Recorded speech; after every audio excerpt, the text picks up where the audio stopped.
السلام علیکم دوستو، اردو ہسٹری چینل پر خوش آمدید۔ معزز سامعین حضرات، آئیے سنتے ہیں اردو ہسٹوریکل ناول ساشا قسط نمبر 35۔ معزز سامعین، آپ سے امید کی جاتی ہے کہ ویڈیو کو لائک کریں اور چینل کو بھی سبسکرائب کر لیں، شکریہ۔ اب اتنی روشنی ہو چکی تھی کہ وہ اپنے سامنے کا منظر واضح طور پر دیکھ سکتا تھا۔ اس منظر میں دو ٹولیاں واضح طور پر نظر آ رہی تھی۔ ایک چھوٹی ٹولی جو بے جگری سے اپنا دفاع کرتے ہوئے بتدریج پہاڑی کی طرف آتے ہوئے پسپائی اختیار کر رہی تھی، اور دوسری بڑی ٹولی جس کا انداز جارحانہ تھا اور جس کا ہر فرد شاید پسپا ہونے والی ٹولی کو کچل ڈالنے کی خواہش رکھتا تھا۔ داؤد نے اپنے ساتھیوں کے ساتھ مل کر ان وحشیانہ تیور رکھنے والوں کو چن چن کر نشانہ بنانا شروع کر دیا۔ بلندی کی وجہ سے قلیل تعداد میں ہونے کے باوجود انہیں بہترین کارکردگی کا مظاہرہ کرنے کا موقع مل رہا تھا، اور جارحانہ تیور رکھنے والے دشمنوں کی ٹولی اپنے کئی ساتھیوں کو ایک ایک کرتے گرتا دیکھ کر بوکھلاہٹ کا شکار ہونے لگی تھی۔ ان کی اس بوکھلاہٹ نے پسپائی اختیار کرتی ہوئی ٹولی کو بھرپور موقع دیا کہ وہ پہاڑی کے دامن میں روپوش ہو جائے۔ اس موقع پر داؤد سمیت پہاڑی پر تعینات تمام تیر انداز جو اپنے ساتھیوں کی وجہ سے پہلے محتاط انداز میں تیر چلانے پر مجبور تھے، بے فکر ہو گئے اور دشمن پر تیروں کی ایسی بوچھاڑ کی کہ ان کے پاس دم دبا کر بھاگنے کی سوا کوئی چارہ نہ رہا۔ افراتفری میں بھاگتے ہوئے انہیں اپنے زخمیوں اور لاشوں کا بھی ہوش نہ رہا۔ کوئی شخص اپنی جگہ نہیں چھوڑے گا، یاد رکھو یہ ہمارا سب سے اہم دفاعی مورچہ ہے اور تمہارا اس مورچے پر ڈٹے رہنا ہی بچاؤ کی واحد راہ ہے۔ تیمور کی گونجدار آواز نے ان سب کو اپنی جگہ رہنے پر مجبور کر دیا۔ اس موقع پر بے اختیاری داؤد کو غزوہ احد یاد آیا، اور وہ اس کے ساتھی بھی تو احد والوں سے نسبت رکھتے تھے اور انہی کی طرح حق و باطل کی جنگ لڑ رہے تھے۔ ہاں، بس جو چوک احد والوں سے ہو گئی تھی وہ انہیں نہیں کرنی تھی، انہوں نے اپنے مورچے کسی حال میں نہیں چھوڑنے تھے۔ وہ وہیں اپنی جگہ بیٹھا نیچے کا منظر دیکھتا رہا۔ اب اسے زخمیوں اور لاشوں کے درمیان کچھ لوگ چلتے پھرتے دکھائی دے رہے تھے۔ یہ لوگ ادھر ادھر بکھرے ہوئے ہتھیاروں اور تیروں کو جمع کر رہے تھے۔ ان کی قیادت کرنے والے سیاہ پوشوں کو شناخت کرنے میں سے زیادہ دشواری پیش نہیں آئی۔ وہ سردار زادی لیلا تھی جو حسب معمول اپنا چہرہ نقاب میں چھپائے اپنے ساتھیوں کو ہدایت دے رہی تھی۔ شاید یہ اسی کی ہدایت تھی جس پر عمل کرتے ہوئے زخمی پڑے افراد میں سے چند کے سر قلم کیے جانے لگے، جبکہ کچھ زخمیوں کو اٹھا کر پہاڑی کی طرف لایا جانے لگا۔ داؤد بن معیز کہاں ہے؟ سردار زادی نے داؤد بن معیز کو طلب کیا ہے۔ ابھی وہ اپنے سامنے ہوتی کارروائی کی کوئی توجہ تلاشی کر رہا تھا کہ ایک بلند آواز نے اسے اپنی طرف متوجہ کر لیا۔ اس نے پکارنے والے کی طرف رخ بدلا اور خود بھی بلند آواز میں بولا، میں داؤد بن معیز ہوں اور سردار زادی کے حکم کی تعمیل کرتے ان کے سامنے حاضر ہونے کے لیے تیار ہوں، لیکن مجھ سمیت تمام تیر اندازوں کو پابند کیا گیا کہ ہم کسی صورت اپنا مورچہ نہ چھوڑیں۔ آپ چلے جائیں، آپ کی جگہ کسی اور کو تعینات کر دیا جائے گا۔ تیمور ایک طرف سے نمودار ہو کر بولا تو وہ سر ہلاتا ہوا بلاوے کے لیے آنے والے کے پیچھے چل پڑا۔ لیلا ابھی تک پہاڑی کے دامن میں موجود تھی اور اس کے لوگ اس کے ماتحت خدمات انجام دے رہے تھے۔ آپ کے اور آپ کے ساتھیوں کا تعاون کا شکریہ۔ آپ کے دوست عبد المالک نے اپنی جان خطرے میں ڈال کر ہم تک بروقت حملے کی اطلاع نہ پہنچائی ہوتی تو بہت زیادہ نقصان ہو جاتا۔ آج لیلا کے نیزے میں اس کے لیے نرمی تھی۔ مجھے خوشی ہے کہ عبد المالک نے میرے پیغام کو سمجھا اور بہتر حکمت عملی اختیار کی۔ اس محفوظ پناہ گاہ میں اپنے قافلے میں شامل افراد کے علاوہ دیگر لوگوں کی موجودگی میرے لیے باعث اطمینان ہے۔ حملے کی اطلاع پاتے ہی ہم نے لوگوں کو ممکنہ تعداد کو یہاں منتقل کر دیا تھا، لیکن اب بھی کئی بے گناہ لوگ ایسے ہیں جو اپنے گھروں میں محصور ہو کر رہ گئے ہیں، اور میں صوبان سے ان کے لیے کچھ اچھی امید نہیں رکھ سکتی۔ آپ کو شاید علم نہ ہو کہ حملہ آوروں میں صوبان کے پیروکاروں کے علاوہ قابوس کے ساتھیوں کی ایک بڑی تعداد بھی شامل تھی۔ ابھی میں نے جن لوگوں کے سر قلم کروائے ہیں ان کا تعلق قابوسی ہی ہے، البتہ مسلمان نوجوانوں کو محض قیدی بنایا گیا ہے اور ان کے زخموں کی مرہم پٹی کا انتظام کیا جا رہا ہے۔ مجھے امید ہے کہ ان میں سے اکثر کو اپنی غلطی کا احساس ہو جائے گا اور وہ دوبارہ راہ راست پر آ جائیں گے۔ اللہ آپ کی نیک امیدوں کو پورا کرے، لیکن آئندہ کے لیے آپ کا کیا لاہ عمل ہوگا؟ میرا اندازہ ہے کہ یہ پہاڑ ہمیں تحفظ فراہم کر سکتے ہیں، لیکن دیگر مسائل کے باعث ہم طویل عرصہ ان کی پناہ میں چھپے رہنے کے متحمل نہیں ہوں گے۔ آپ کا اندازہ درست ہے۔ سردار زادی نے ایک ٹھنڈی سانس بھری، پھر قدم آگے بڑھاتے ہوئے بولی، آئیے کسی مناسب جگہ بیٹھ کر ساتھیوں کی موجودگی میں مشاورت کرتے ہیں۔ داؤد نے اس کی پیروی کی۔ وہ سارا، سریا اور دیگر ساتھیوں کا احوال جاننے کے لیے بے چین تھا، لیکن ایک تو سوال کی مہلت نہیں ملی، دوسرے یہ سوچ کر دل کو تسلی دی لی کہ اگر خدا نہ خواستہ ان میں سے کسی کے بارے میں کوئی بری خبر ہوتی تو سردار زادی اسے آگاہ ضرور کرتی۔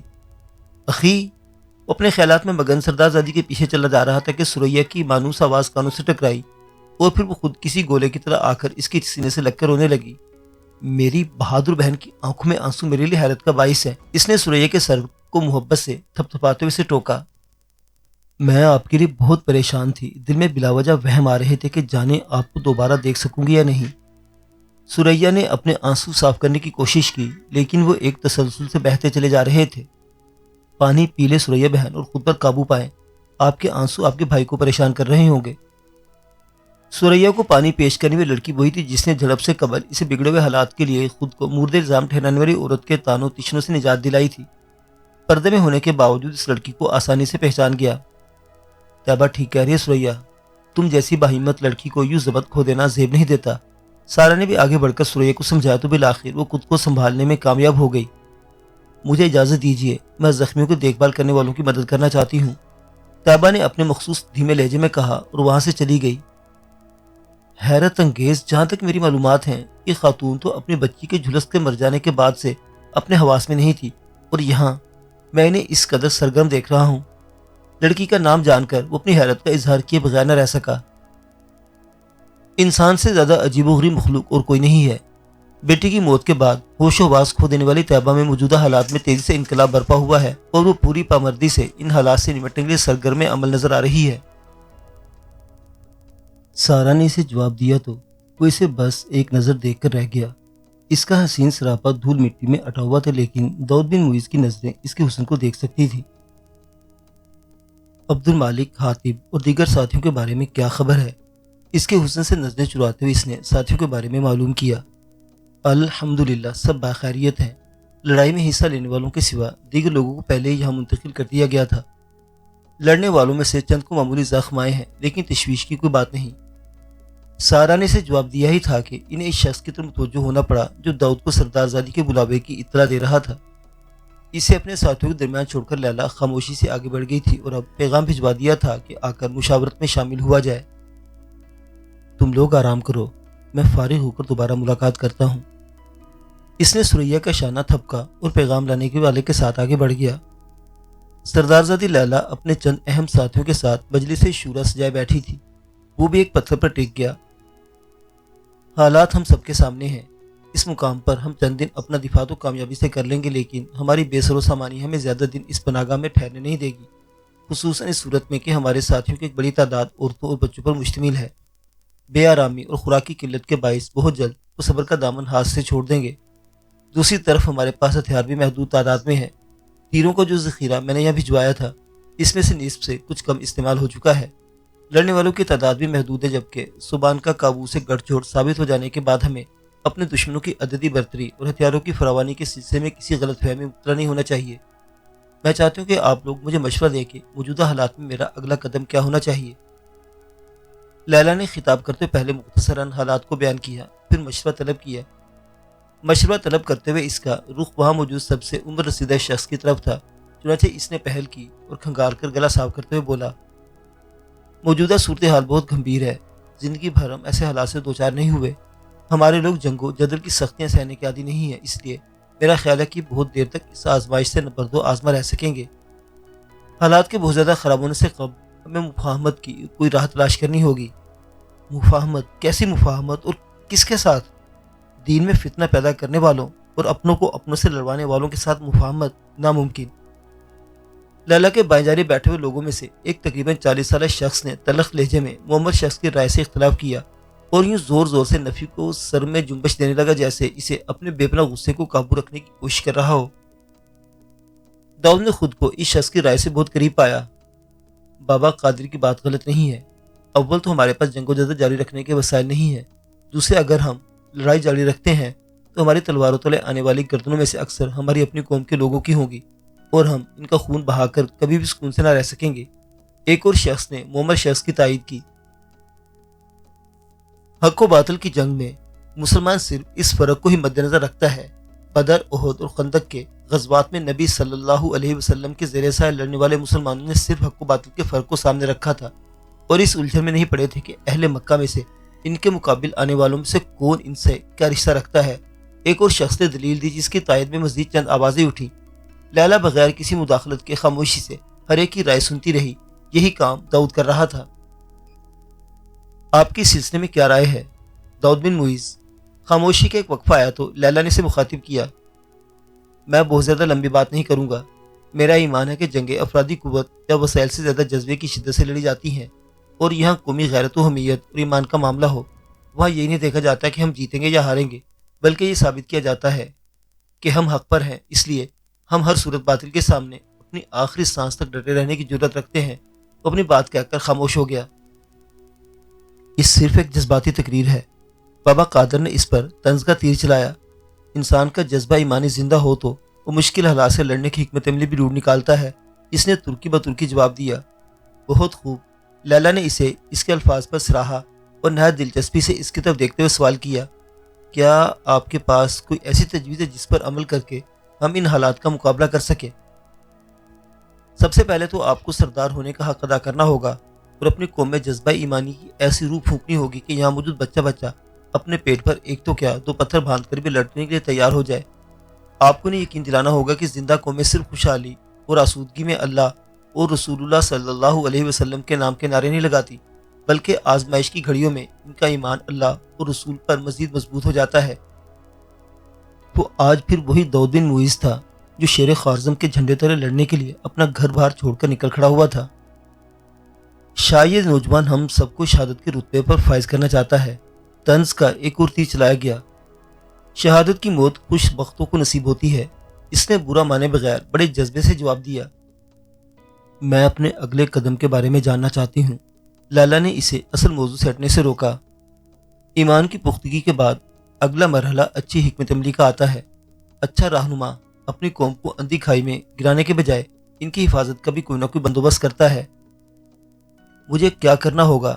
لیلا کی بے قراری نے اس کی دلچسپی کو انتہا کو ظاہر کیا۔ آپ کو خوراک اور ہتھیاروں کے انتظام کے ساتھ افرادی قوت بڑھانا ہوگی، اور یہ سب براہ راست آسمان سے نازل ہوگا۔ اس کی تجویز کا برملا مذاق اڑایا گیا۔ لیلا کی آنکھوں میں بھی الجھن سے دکھائی دیتی تھی۔ بہتر ہوگا کہ پہلے اس نوجوان کی تجویز کو اچھی طرح سن لیا جائے، پھر اس پر تبصرے کیے جائیں۔ بابا قادر کی مفاہمت کی تجویز سے اختلاف کرنے والے شخص نے سخت لہجے میں مذاق اڑانے والوں کو ٹوکا۔ حالات نے ثابت کر دیا کہ صوبان اسلام دشمن اور سازشی ہے، اور اس نے اپنی سازش کے تانے بانے غیر مسلموں کے تعاون سے مضبوط کیے ہیں۔ ان حالات میں آپ کو چاہیے کہ قرب و جوار کی بستیوں میں بسنے والے ان لوگوں کو مدد کے لیے پکاریں جو اللہ اور رسول اللہ صلی اللہ علیہ وسلم کے نام لیوا اور اسلام کے چاہنے والے ہوں۔ آپ اپنے مسلمان بھائیوں کو اپنی مدد کے لیے پکاریں۔ تم بھول رہے نوجوان کہ ہم ایسی جگہ محصور ہو چکے ہیں اور یہاں سے ہماری پکار کہیں نہیں جا سکتی۔ بابا قادر نے جیسے اس کی تجویز کو رد کیا۔ میرا تجربہ ہے کہ ایسے ہر مقام پر جہاں انسان کو اپنے محصور ہو جانے کا گمان ہو، عموماً کوئی نہ کوئی راستہ ہوتا ہے جہاں سے باہر تک رسائی حاصل کی جا سکتی ہے۔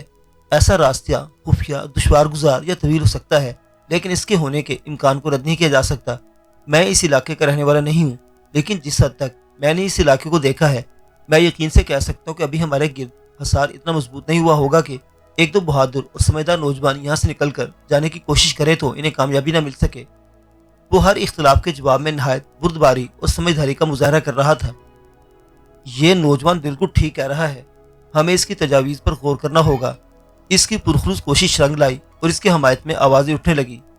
ٹھیک ہے، آپ لوگ اگر ان تجاویز کو مناسب سمجھتے ہیں تو ان پر عمل کر کے دیکھنے میں حرج نہیں، لیکن ایک بات میں واضح کر دوں کہ ارد گرد کی بستیوں میں بسنے والے اتنے پکے اور سچے مسلمان نہیں جو محض جذبہ ایمانی کے تحت ہماری جنگ میں کودنے کے لیے تیار ہو جائیں۔ اگر ہم ان سے کام لینا چاہتے ہیں تو انہیں معاوضوں کی ادائیگی کے لیے تیار رہنا ہوگا۔ یہ تو بابا قادر نے بالکل درست کہا۔ ہمارے اطراف میں موجود مسلم بستیوں میں رہنے والے غربت اور معاشی مسائل کے باعث اتنے بدحال ہیں کہ ان کے لیے کسی بھی شے سے بڑھ کر روزگار اہم ہے، اور ہمارے اتنے وسائل نہیں کہ ہم ان کی خدمت کا معقول معاوضہ دے سکیں۔ یہ پہلا موقع تھا کہ لیلا نے بابا قادر سے اتفاق کیا۔ صرف معاوضوں کی بات نہیں، ہمیں طویل عرصے کے لیے ضرورت زندگی اور ہتھیاروں کا انتظام بھی کرنا ہوگا۔ ہمارے پاس پہلے ہی ان اشیاء کی قلت ہے، مزید لوگ ساتھ شامل ہوں گے تو ہمیں ان کے لیے بھی انتظامات کرنے ہوں گے۔ کیسے ہوگا یہ سب؟ بابا قادر کا سوال ایسا تھا کہ سب کو سانپ سوکھ گیا۔ اس بار داؤد بن معیز بھی کچھ نہ کہہ سکا۔ اسے یاد تھا کہ شیر خوارزم جو برسوں تاتاریوں کے سمندر کا راستہ روکنے کے لیے دیوانہ وار کوششیں کرتا رہا تھا، فقط اسی لیے ہمت ہارنے پر مجبور ہو گیا تھا کہ خلیفہ بغداد نے اس کی ساری درخواستوں کو نظر انداز کر ڈالا تھا، اور کہیں سے کوئی ایسی مدد نہیں ملی جو اسے میدان جنگ میں کھڑا رکھتی۔ ایک عظیم جنگجو کو اس قوم کی بے حسی نے کھا لیا تھا۔ اس بے حسی نے اسلامی تاریخ کا ایک ایسا سیاباب رقم کیا تھا جس نے مسلمانان عالم کو سدا شرمساری میں ہی رکھنا تھا۔ اس نے اپنے دل میں چپکے سے دعا کی، اے میرے رب، آج کے دن میں تجھ سے تیرے رحم کے سوا کچھ نہیں مانگتا۔ تو ہم خانوما بربادوں کے حال پر رحم فرما اور ہماری آنکھوں کو ایسا کوئی منظر نہ دکھا جس میں ہماری قوم کی ذلت و رسوائی ہو۔ تم نے اپنے ساتھ بڑی زیادتی کی ہے میرے دوست۔ ابھی تو تمہارا جسم پچھلے حادثے کے اثرات سے پوری طرح نہیں نکلا تھا اور تم یہ نیا گھاؤ لگوا لائے۔ تمہیں کچھ اندازہ ہے کہ تمہارا کتنا خون بہہ گیا ہے؟ سلیمان جو ایک ذمہ دار اور فرض شناس معالج کی حیثیت سے کئی گھنٹوں سے اس کے علاج معالجے میں مصروف تھا، اب اس کی حالت سنبھلتی دیکھ کر ایک مخلص اور ہمدرد دوست کے طور پر اپنے جذبات کا اظہار کر رہا تھا۔ مجھے یقین تھا نا کہ زخموں کی رفع گری کے لیے تم جیسا قابل اور ماہر معالج موجود ہے، اس لیے جو کرنا تھا بے فکری سے کر گزرا۔ اس نے تکلیف کے باوجود مسکرانے کی کوشش کی۔ ٹھیک ہے، تم بہادر ہو اور اللہ نے تمہیں کچھ غیر معمولی صلاحیتوں سے بھی نوازا ہے، لیکن اس کا یہ مطلب تو نہیں ہے کہ تم اپنی پرواہ ہی نہ کرو۔ تمہیں کچھ اندازہ ہے کہ تمہارے کولے کا زخم کتنا گہرا ہے اور مسلسل متحرک رہنے سے اس کا کتنا برا حال ہو گیا ہے۔ سلیمان کی خفگی کو اس کی مسکراہٹ دور نہ کر سکی تو اس نے بھی سنجیدگی اختیار کر لی اور دھیمے لیکن جذباتی لہجے میں بولا، تمہاری ہر بات درست ہے دوست، اور اس وقت میں خود کو خوش قسمت محسوس کر رہا ہوں کہ اس دنیا میں ابھی کچھ ایسے لوگ موجود ہیں جنہیں مجھ سے محبت ہے اور جو میری پرواہ کرتے ہیں، لیکن مسلسل اوندے لیٹے رہنے کی وجہ سے وہ کچھ بے چینی محسوس کر رہا تھا، اس لیے اپنی بات ادھوری چھوڑ کر ذرا سا پہلو بدلنے کی کوشش کی، لیکن سلیمان نے اس کی پشت پر ہاتھ رکھ کر اسے ایسا کرنے سے روک دیا۔ نہیں، ابھی تم حرکت نہیں کر سکتے، ابھی تمہیں مزید کچھ گھنٹے اسی حالت میں لیٹا رہنا ہوگا، پھر میں زخم کا معائنہ کر کے تمہیں اس حصے میں ہدایات دوں گا۔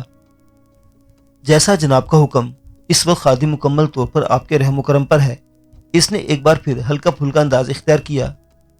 رحم تو اللہ تعالی نے تم پر کیا کہ اس حال میں پہنچنے کے باوجود بولنے کے لائق ہو، ورنہ تم نے تو خود کو ختم کر لینے کی کوئی کسر نہیں چھوڑی تھی۔ سلیمان کے لہجے میں بار بار ڈرانے والی ناراضگی اس امر کا اظہار تھی کہ اس نے اس کیفیت کے باعث خاصی پریشانی کا سامنا کیا ہے۔ ایسا کرنا میری مجبوری تھی دوست، میں نے امیر ارغل سے وفاداری کا عہد کر رکھا ہے اور یہ ممکن نہیں تھا کہ میری آنکھوں کے سامنے کوئی ان کے قافلے کے کسی فرد کو نقصان پہنچا جاتا۔ پھر اس نے لمحاتی توقف کیا اور جذباتی لہجے میں بولا، ایک مسلمان کی حیثیت سے بھی میں نے کیسے برداشت کر سکتا تھا کہ کوئی باہر سے آئے اور میری قوم کی عزت پر ڈاکہ مار کر چلا جائے۔ میری نظروں کے سامنے اگر وہ لوگ امیر زادی کو اٹھا لے جانے میں کامیاب ہو جاتے تو میرے لیے تو میری زندگی ہی باعث شرمندگی بن جاتی۔ تمہارا جذبہ قابل قدر ہے ساشا، اور یہ ہماری خوش قسمتی ہے کہ ایک مشکل وقت میں تم جیسا جانباز ہمارے سامنے ہے، جس کی مثال سامنے رکھ کر ہم اپنے لیے بہترین راہ عمل کا انتخاب کر سکتے ہیں۔ سلیمان نے اس کے بازو پر ہاتھ رکھ کر کچھ ایسے لہجے میں یہ بات کہی کہ وہ چونک گیا۔ سب خیریت تو ہے سلیمان؟ کیا کوئی غیر معمولی واقعہ پیش آ گیا ہے؟ ہاں، سلیمان ایک سرد آہ بھری، تمہاری وجہ سے امیر زادی تو رات اغوا ہونے سے بچ گئی، لیکن امیر سالی کی بیوہ صفیہ کو نہیں بچایا جا سکا۔ سالے نے جس وقت انہیں دیکھا، اغوا کار انہیں گھوڑے پر ڈال کر نکل رہے تھے۔ سالے کے پاس نہ تو تیر کمان تھا کہ دوسرے نے نشانہ بنا لیتا اور نہ ہی سواری کے لیے گھوڑا کے ان کا تعاقب کر پاتا، چنانچہ وہ لوگ نکلنے میں کامیاب ہو گئے۔ سلیمان نے افسردگی سے اسے حالات سے آگاہ کیا۔ یہ تو واقعی بری خبر ہے، امیر سخت پریشان ہوں گے۔ اس نے تشویش کا اظہار کیا، پھر خیال آنے پر پوچھا، محمد صالح کا مصروف ہے؟ میری جب سے آنکھ کھلی ہے میں نے اسے نہیں دیکھا۔ تمہاری غشی کے دوران وہ مسلسل تمہارے ہی پاس موجود تھا اور میری بھی بڑی مدد کروائی، لیکن تمہیں ہوش میاتا دیکھ کر باہر نکل گیا کہ آقا کا سامنا کرنے کی ہمت نہیں ہے مجھ میں۔ وہ کیوں بھائی؟ اسے سلیمان کی اطلاع نے حیران کیا۔ کہتا تھا اتنے بہادر آقا کے سامنے اپنی صفائی کیوں کر پیش کر سکوں گا؟ میں تو ان سے نظریں ملانے کے لائق نہیں رہا کہ میری موجودگی میں قافلے کی ایک عورت اغوا کر لی گئی۔ بیوقوف ہے وہ جو ایسا سوچتا ہے، میں کیا اس کے کردار کی بلندی اور بہادری سے واقف نہیں ہوں جس کے بارے میں کوئی بدگمانی کروں؟ میرے لیے وہ میری اپنی ذات کی طرح ہی قابل اعتبار ہے، اسے بلواؤ میرے پاس۔ اس کے لہجے میں ہلکی سی خفگی میں سالے کے لیے ڈھیروں محبت تھی۔ سلیمان خیمے کے دروازے تک گیا اور کسی کو سالے سے متعلق ہدایت دے کر واپس آ گیا۔ امیر محترم کا کیا ارادہ ہے؟ کچھ معلوم ہو کہ صفیہ بیگم کو اغوا کرنے والے کون ہیں اور ان کا کیا مقصد ہے؟ ماتھے پر سوچ کی لکیریں، اس لیے سلیمان سے پوچھا۔ اغوا کاروں کی طرف سے پیغام بھیجا گیا ہے۔ صفیہ بیگم اس وقت یہاں کے ایک مقامی حکمران قابوس کی تحویل میں ہے۔ کابوس کی طرف سے امیر کو پیغام بھیجا گیا ہے کہ اگر وہ معزز خاتون کی باعزت رہائی چاہتے ہیں تو انہیں اس کے لیے ایک بھاری قیمت ادا کرنے کے لیے ساتھ اس بات کا بھی وعدہ کرنا ہوگا کہ وہ یہاں کے کسی بھی علاقے معاملے میں مداخلت کے بغیر خاموشی سے اپنا قافلہ آگے لے کر بڑھ جائیں گے۔ بصورت دیگر سنگین نتائج اور طاقت کے استعمال کی دھمکیاں دی گئی ہیں۔ سلیمان نے اسے تفصیل سے آگاہ کیا۔ بڑی عجیب سی بات ہے، حکمران اس طرح کا طرز عمل تو اختیار نہیں کرتے۔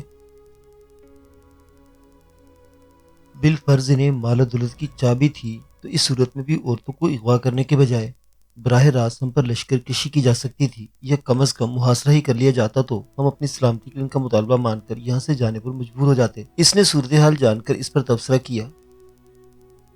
تمہاری بات ٹھیک ہے، لیکن کچھ ایسی باتیں بھی سامنے آئیں جن کی روشنی میں اندازہ لگایا جا سکتا ہے کہ اس علاقے میں معاملہ ٹھیک نہیں ہے۔ کیسی باتیں؟ وہ سلیمان کی بات سن کر بے چین ہوا۔ جو لوگ کل خریداری کے لیے آبادی میں گئے تھے انہوں نے بتایا تھا کہ وہاں انہیں جوان اور توانا مرد نہ ہونے کے برابر دکھائی دیے۔ زیادہ تر عمر رسیدہ اور ضعیف مرد تھے، یا عورتیں اور بچے، یہاں تک کہ خرید و فروخت بھی زیادہ تر عورتیں ہی کر رہی تھیں۔ اس سے یہ لگتا ہے کہ بستی کے جوان مرد یا تو کسی حادثے کا شکار ہو گئے ہیں یا پھر کسی مارکے وغیرہ پر گئے ہوئے ہیں۔ تمہاری دوسری بات زیادہ قرینہ قیاس محسوس ہوتی ہے۔ ایک ساتھ سارے جوان مردوں کا کسی حادثے کا شکار ہو جانا ذرا مشکل بات ہے۔ البتہ دوسری بات کا بہت زیادہ امکان ہے، خصوصاً اس بات کو سامنے رکھتے ہوئے کہ امیر محترم کو کسی بھی علاقائی معاملے میں مداخلت نہ کرنے کی خصوصی ہدایت کی گئی ہے۔ یقینی طور پر اس بستی کے نوجوان قرب و جوار کی کسی دوسری بستی والوں کے ساتھ پنجہ آزما ہیں، اور اپنے لڑنے والوں کے ہاتھ پیر مضبوط کرنے کے لیے کابوس کو مال و زر کی ضرورت ہے، اس لیے وہ حکمران سے لٹیرا بن گیا ہے۔ اس نے لیٹے لیٹے صورتحال کا بھرپور تجزیہ کر ڈالا۔ واللہ تم بالکل صحیح کہہ رہے ہو، میں امیر محترم کو بھی تمہاری رائے سے آگاہ کرتا ہوں، لیکن برائے مہربانی میری واپسی تک تم اسی طرح آرام سے لیٹے رہنا۔ بصورت دیگر کم از کم میں تمہارا علاج نہیں کروں گا۔ خیمے سے باہر نکلنے سے قبل سلیمان نے اسے باقاعدہ دھمکی دی تو وہ کہکہا لگا کر ہنس پڑا، لیکن اس کہکے کے نتیجے میں اس کے جسم میں درد کی جو لہریں اٹھی انہوں نے اس پر واضح کر دیا کہ واقعی فی الحال اس کی حالت نازک ہے۔ سالے آنے ہی والا ہوگا، کوئی بھی ضرورت ہو اس سے کہنا ہے، خود اس جگہ سے اٹھنے کی بالکل ضرورت نہیں ہے، میں کوشش کروں گا کہ جلد از جلد واپس آ جاؤں۔ سلیمان جاتے جاتے اسے ایک بار پھر ہدایت دے کر گیا۔ اس کی ہدایت اپنی جگہ، لیکن وہ خود بھی اپنی حالت کو سمجھ رہا تھا، اس لیے کسی حماقت کا سوچ بھی نہیں سکتا تھا۔ تکلیف کے ساتھ ساتھ کمزوری کا واضح احساس تھا۔ دماغ اگرچہ پوری طرح کام کر رہا تھا، لیکن سلیمان سے اتنی دیر باتیں کرنے کی وجہ سے تھکن سی محسوس ہو رہی تھی۔ اسی تھکن کے زیر اثر اس نے آنکھیں موند لی۔ شاید ہلکی سی غنودگی بھی طاری ہو گئی تھی، اس لیے کسی کے اندر آنے کی آہٹ سن کر بھی آنکھیں کھولنے کی زحمت نہیں کی۔ ذہن میں خیال آیا تھا کہ صالح آیا ہوگا۔ صالح سے اسے کافی باتیں کرنی تھی، لیکن فی الحال کچھ بولنے کا دل نہیں چاہ رہا تھا، اس لیے اس کام کو بعد پر ٹال دیا۔ یہ تو طے تھا کہ اسے سوتے پا کر صالح کہیں نہیں جائے گا اور وہیں رہ کر اس کا خیال رکھے گا۔ نیم غنودگی میں اپنے پاس صالح کی موجودگی کا یقین ایک معطر جھونکے نے ڈاواڈول کیا اور تصدیق کے لیے آہستہ سے آنکھیں کھولی، لیکن دیر ہو چکی تھی۔ ایک چمکتی ہوئی بے نیام کی تلوار کی نوک عین اس کی گردن تک پہنچ چکی تھی۔ اس کی نظروں نے تلوار تھامنے والے ہاتھوں سے چہرے تک کا سفر نسبتاً تیزی سے طے کیا، لیکن سیاہ نقاب اس کی نظروں کی راہ میں حائل ہو گیا۔ اس نے بے ساختہ ہی ایک گہری سانس لی۔ شب و روز آتش انتقام میں جھلستی ہستی کو بھی بالآخر ایک سنہری موقع میسر آ ہی گیا تھا۔ اب بتاؤ تمہیں مجھ سے کون بچا سکتا ہے؟ کھنکتے لہجے والے کی ہونٹوں پر بڑا زہریلا سوال تھا۔ مارنے اور بچانے کا اختیار تو ہر صورت میں ایک ہی ہستی کے پاس ہے۔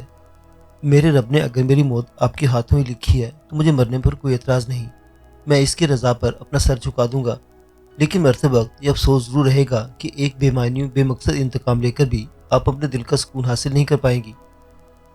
وہ ان جانوروں کی سی خوبو رکھتا تھا جو خطرے کو دیکھنے سے پہلے اسے سونگھ لیتے ہیں، جن کی حصے شامہ مقابل کی کسی حرکت سے قبل اس کے جسم سے خارج ہوتی بو سے دشمنی اور دوستی کے جذبات کا تعین کر لیتی ہے۔ اس نے گردن تلوار کی نوک کے نیچے ہونے کے باوجود اس پر کسی قسم کی گھبراہٹ طاری نہ ہونے دی، اور نہ ہی اس نے کوئی اضطراری حرکت کی، اور نہایت اطمینان سے جواب دیا۔ بہت خوب، ہم تو سمجھتے تھے کہ تم محض ہاتھ پیر چلانا جانتے ہو، لیکن تمہاری زبان بھی خوب چلتی ہے۔ امیر زادی نے تلوار گردن سے ہٹا کر نیام میں ڈال لی۔ اللہ رب العزت کی مہربانی ہے کہ اس نے مجھے تمام جسمانی اعضاء بالکل ٹھیک حالت میں عنایت کیے ہیں، اس لیے میں اپنے رب کی اس مہربانی کا فائدہ اٹھاتا ہوں اور ہر عضو سے اس کا متعین کردہ کام بخوبی لیتا ہوں۔ اس نے ترنت جواب دیا تو وہ ہنس دی۔ وہی سریلی گھنٹیوں کی سی ہنسی جو اسے ماضی میں کہیں کسی ایسی ہستی تک لے جاتی تھی جسے بھولنے کی خواہش کے باوجود وہ کبھی بھلا نہ سکا تھا۔ کیا ہوا؟ اچانک بولتی کیوں بند ہو گئی؟ نقابپوش حورم نے اس کے خاموش ہو جانے کو محسوس کیا۔ طبیب سلیمان نے فی الحال میرے لیے سخت آرام تجویز کیا ہے، میں اس کے ہدایت سے انحراف کر کے واحد دستیاب معالج کو کھونے کا خطرہ مول نہیں لے سکتا۔ اس نے شگفتگی سے بہانہ بنایا۔ واقعی آپ کو بہت زیادہ آرام اور بہترین علاج کی ضرورت ہے۔ ہمیں افسوس ہے کہ ہماری خاطر آپ کو اس قدر تکلیف برداشت کرنا پڑی۔ ہم خود پر کیے گئے آپ کے اس احسان کو کبھی فراموش نہیں کر سکیں گے۔ اس کے الفاظ نے تصدیق کر دی کہ اس نے جسے اغوا ہونے سے بچایا تھا وہ امیرزادی حورم ہی تھی۔ آپ اسے احسان تصور نہ کریں۔ آپ کے علاوہ قافلے میں شامل کوئی بھی دوسرا فرد مصیبت میں ہوتا تو میں وہی کرتا جو میں نے آپ کے لیے کیا۔ اس نے سنجیدہ لہجے میں جواب دیا۔ کسی اور کے لیے اتنی تکلیف اٹھانا الگ بات تھی اور ہمارے لیے ایسی زحمت کرنا الگ بات ہے۔ ہم نے آپ کے ساتھ جس قدر زیادتی کی اس کے بعد ہمارا کوئی حق نہیں تھا کہ ہم آپ سے ایسے احسان کی توقع رکھتے۔ یکدم ہی امیرزادی حورم کا شوخ لہجہ روند گیا اور اس کی ہر ادا سے شرمندگی جھلکنے لگی۔ وہ گزرتے وقت کی بات ہے۔ میں اپنے قبول اسلام سے قبل کے ہر دشمن کو معاف کر چکا ہوں، کیونکہ اسلام قبول کر کے میں ایک نئی زندگی میں داخل ہو چکا ہوں اور مجھے بتایا گیا کہ اسلام قبول کرنے والے کے تمام سابقہ گناہ معاف کر دیے جاتے ہیں۔ میرا رب اتنا مہربان ہے تو میں کیسے اپنے دل کو سخت رہنے دیتا؟ میرے رب نے میرے لیے معافی رکھی تو میں نے بھی اپنے دشمنوں کے لیے معافی کا فیصلہ کر لیا۔ میری تمام دشمنیاں اور دوستیاں اب میرے رب کے لیے ہیں۔ جو میرے رب کا دوست وہ میرا دوست اور جو میرے رب کا دشمن وہ میرا دشمن۔ یہ محمد صالح کی صحبت کا اثر تھا اور اس پر اس کے رب کی مہربانی کے اتنے تھوڑے دنوں میں وہ اس مقام تک پہنچ گیا تھا۔ سبحان اللہ، اللہ تمہیں دین پر استقامت دے۔ ہم اب تم سے اتنا ہی کہہ سکتے ہیں کہ ہم حالیہ واقعے سے قبل بھی تم سے شرمندہ تھے۔ ہمارا ضمیر ہمیں ملامت کرتا تھا کہ ہم نے تمہارے جرم سے کہیں زیادہ سخت سزا تجویز کی۔ تم اللہ کی مہربانی سے بچ گئے اور پھر مسلمان ہو گئے تو جہاں ایک طرف میں خوشی ہوئی وہیں احساس ندامت بھی مزید بڑھ گیا۔ لیکن ہم خود میں اتنی ہمت نہ پیدا کر سکے کہ تمہارے روبرو آ کر اس کا برملا اظہار کر پاتے۔ لیکن اب اس نے لمحاتی توقف کیا۔ اب تو گنجائش ہی نہیں رہی تھی کہ ہم خود کو یہاں آنے سے روک سکتے۔ ہمارے حکم پر سنبل موقع کی تلاش میں کئی گھنٹوں سے اس خیمے کے اطراف میں چکر لگا رہا تھا۔ ابھی سلیمان باہر نکلا ہے، اسے موقع غنیمت جان کر ہمیں یہاں پہنچایا ہے۔ ہم امید کرتے ہیں کہ تم ہمارے تھوڑے کہے کو بہت جانو گے اور ہماری معذرت قبول کرتے ہوئے ہمارے لیے اپنے دل میں سے ہر منفی جذبہ نکال دو گے۔ اس کی آنکھوں سے آنسو لڑک کر اس کے نقاب میں جذب ہو گئے۔ اس منظر نے ساشا کو گونگسا کر دیا۔ وہ کچھ کہنے کے لیے زبان کو جنبش دے پاتا اس سے قبل ہی حورم یکدم مڑی اور تیزی سے خیمے سے باہر نکلتی چلی گئی۔ اس کے باہر جاتے ہی پردہ ہٹا کر محمد صالح اندر داخل ہوا اور تیزی سے چلتا ہوا سیدھا اس کے قریب آ کر نظروں ہی نظروں میں سے یوں ٹٹولنے لگا جیسے یقین کر لینا چاہتا ہو کہ اسے کوئی معمولی سا گزن تو نہیں پہنچا۔ ایسے کا دیکھنے میں بالکل بخیریت ہوں، ساشا نے اسے ٹوکا۔ اللہ آپ کو ہمیشہ اپنے فضل و کرم کے سائے میں رکھے۔ میں نے دور سے سنبل اور سردار زادی کو آپ کے خیمے سے نکلتے دیکھا تھا، اس لیے ذرا تشویش میں مبتلا ہو گیا تھا۔ تشویش کی کوئی بات نہیں، اللہ نے مجھ پر اپنا فضل ہی کیا ہے کہ کل تک جو جان کے دشمن تھے آج ان کے دل میرے لیے موم کر دیے ہیں۔ اس نے مختصراً صالح کو حورم کی آمد سے آگاہ کیا۔ رب العزت کا احسان ہے جو اس نے دشمنوں کی تعداد میں کمی کر دی۔ سن کر صالح نے بھی شکر گزاری کا اظہار کیا اور اپنے ہاتھ میں موجود کچھ بدحیت اور بھورے رنگ کے پھل کے سخت خول کو خنجر کی مدد سے کاٹ کر دو ٹکڑوں میں تقسیم کرنے لگا۔ یہ کیا ہے؟ ساشا نے تجسس کا اظہار کیا۔ ایک مقامی گڈریے سے مجھے اس علاقے میں اگنے والے اس پھل کے بارے میں معلوم ہوا تھا۔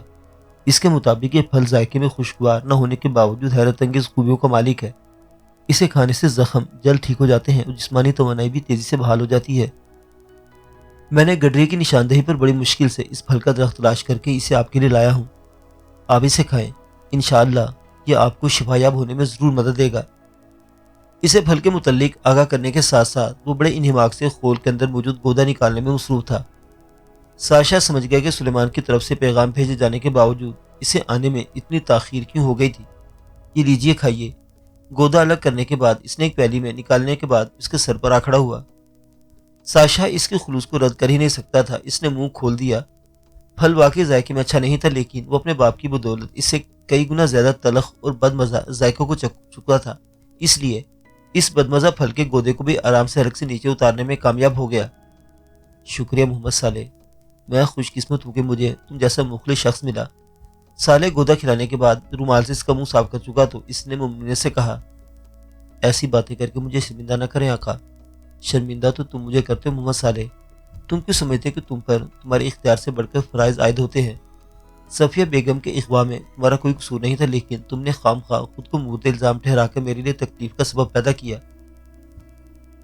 وہ شدت سے آرام کی خواہش محسوس کر رہا تھا، لیکن صالح سے اس موضوع پر گفتگو کرنا بھی ضروری تھا۔ میں شرمندہ ہوں آقا کہ میں نے آپ کو تکلیف دی۔ وہ سچ مچ شرمندہ نظر آتا تھا۔ یہ تمہاری سعادت مندی ہے صالح کہ تم اب بھی مجھے آقا کہتے ہو، لیکن میرے دل میں تمہارے لیے ایک دوست اور بھائی کے جذبات ہیں۔ تمہاری حد سے زیادہ احتیاط میرے ان جذبات کو ٹھیس پہنچاتی ہے۔ اس نے اپنا چہرہ اس طرح بستر پر ٹکا رکھا تھا کہ اس کے چہرے کا صرف بائیں رخ صالح کو نظر آ رہا تھا، لیکن وہ دیکھ سکتا تھا کہ اس نے اپنی آنکھیں موڑ دی ہیں اور بند آنکھوں کے ساتھ بات کر رہا ہے۔ اسے بے اختیار ہی اپنے آقا پر پیار آیا۔ آئندہ آپ کو مجھ سے ایسی کوئی شکایت نہیں ہوگی میرے آقا۔ بس اب آپ اطمینان سے آرام کیجیے، میں آپ کے قریب ہی موجود رہوں گا۔ صالح نے اسے یقین دہانی کرائی تو اس نے سکون سے آنکھیں موند لی۔ کچھ دعاؤں کا اثر تھا، وہ کچھ نکاہت کی آنکھیں بند کرتے ہی نیند سے دبوچ لیا۔ کافی دیر تک سوتے رہنے کے بعد آنکھ کھلی تو سلیمان واپس آ چکا تھا اور صالح اس کے مقابل چینی کا بنا ایک پیالہ لیے کھڑا تھا۔ سلیمان اس پیالے میں چھوٹی سی ایک شیشی میں سے کسی عرق کے قطرے ٹپکا رہا تھا۔ اچھا وہ تم جاگ گئے، تمہاری دوا اور خوراک کا وقت ہو گیا ہے، وہ خود بھی تمہیں جگانے ہی والا تھا۔ سلیمان اسے آنکھیں کھولتے دیکھ کر مسکرا کر بولا، میں بستر پر بے بس پڑا ہوں، تم دونوں مل کر مجھ پر جو چاہے تجربات کرتے رہو۔ اس نے قصدن ایک آہ بھری۔ انشاءاللہ ہمارے تجربات کا نتیجہ اچھا ہی نکلے گا۔ سلیمان نے شیشی کا ڈھکن بند کرتے اسے جواب دینے کے ساتھ صالح کو بھی اشارہ کیا۔ صالح ہاتھ میں موجود پیالہ لیے مسکراتا ہوا اس کی طرف بڑھا۔ اب تمہارے زخم کی حالت قدرے بہتر ہے، میں تمہیں بستر سے اترنے کی اجازت تو نہیں دوں گا، لیکن اب تم دائیں پہلو پر کروٹ کے بعد لیٹ سکتے ہو۔ سلیمان کی طرف سے دی گئی اجازت اس کے لیے کسی نعمت سے کم نہیں تھی۔ مسلسل اوندے لیٹے رہنے کی تکلیف اٹھانے کے بعد اسے احساس ہوا تھا کہ ایک معمولی سی کروٹ بھی انسان کے لیے اللہ کا احسان ہے۔ امیر محترم سے ملاقات کرنے گئے تھے، کوئی تازہ خبر ساتھ نہیں لائے۔ سبزیوں اور بکرے کے گوشت کے ریشوں سے بنی خوش ذائقہ یخنی پہلو کے بل لیٹ کر پیتے اس نے سلیمان سے دریافت کیا، امیر محترم فی الحال صرف مشاورت کر رہے ہیں، میں نے انہیں تمہاری رائے سے آگاہ کیا تھا، جسے اکثریت نے قرینہ قیاس قرار دیا، اور ایک تجویز یہ پیش کی گئی کہ حاکم قابوس سے تاوان کی ادائیگی کے لیے کچھ مزید مہلت مانگ لی جائے اور اس دوران کسی فرد کو بھیس بدل کر آبادی میں بھیجا جائے تاکہ وہ اصل حالات کا کھوج لگا سکے۔ سلیمان نے اپنی دواؤں کی صندوقچی کو ترتیب درست کرتے ہوئے اسے آگاہ کیا۔ پھر کون جا رہا ہے اس کام کے لیے؟ اس نے گوشت کے ریشوں کو چبا کر نگلتے ہوئے تجسس سے پوچھا۔ فی الحال تو کوئی نام تجویز نہیں ہوا، نہ ہی کسی نے رضا کرانہ طور پر اس کام کی حامی بھری ہے، شاید امیر کسی کو حکماً یہ ذمہ داری سونپ دے۔ ظاہر ہے یہ ایک خطرناک کام ہے، اس کام کو انجام دینے والے کو اپنی جان ہتھیلی پر رکھ کر جانا ہوگا۔ کسی کو ذرا بھی شک ہو گیا کہ ان کے درمیان ایک جاسوس موجود ہے تو سمجھو اس شخص کی خیر نہیں۔ اس نے سنجیدگی سے صورتحال پر تبصرہ کیا۔ اگر وہ اٹھ کر چلنے پھرنے کا لائق ہوتا تو یہ ذمہ داری بخوشی اپنے سر لے لیتا، لیکن فی الحال تو یہ ممکن نہیں تھا۔ اگر آپ اجازت دیں تو میں اس خدمت کے لیے خود کو پیش کر سکتا ہوں۔ اتنی دیر سے خاموشی سے ان کی گفتگو سنتے صالح نے جھجکتے ہوئے عرض کی، خود کو بہادر ثابت کرنا چاہتے ہو؟ اس نے صالح کو گھورا۔ آپ کو میری بہادری پر کوئی شک نہیں ہے، اس بات کا مجھے یقین آ چکا ہے۔ میں اپنی خدمات محض اس لیے پیش کر رہا ہوں کہ مجھے کچھ عرصے نصرانیوں کے درمیان رہنے کا تجربہ ہو چکا ہے اور میں ان کی عادت و اطوار سے لے کر عقائد تک کچھ واقفیت رکھتا ہوں۔ مجھے یقین ہے کہ کسی دوسری شخص کے مقابلے میں میری ذات ایک بہتر انتخاب ثابت ہو سکتی ہے۔ اس بار صالح کا انداز بے حد پر اعتماد تھا۔ ساشا کو اس کا یہ انداز اچھا لگا۔ اگر تمہیں خود پر بھروسہ ہے تو میں ہرگز بھی تمہیں نہیں روکوں گا، جاؤ اور اپنے مقصد میں کامیابی حاصل کر لو۔ اس نے صالح کا شانہ تھپکا تو مسرت سے اس کی آنکھیں چمک اٹھی۔ اس پل وہ ایک عام انسان سے وہ مجاہد ہو چکا تھا جو موت کی ہولناکی سے ڈرے بغیر بے جگری سے اس کی آنکھوں میں آنکھیں ڈال کر اس سے پنجہ آزمائی کا حوصلہ رکھتا ہے۔ ساشا کو اس پر پیار آیا اور اس نے اپنے دل میں چپکے سے اس کی کامیابی کی دعا کر ڈالی۔ معزز سامعین حضرات، یہ داستان ابھی جاری ہے، بقیہ واقعات اگلی قسط میں دیکھتے رہیے۔ اردو داستان۔ اللہ حافظ۔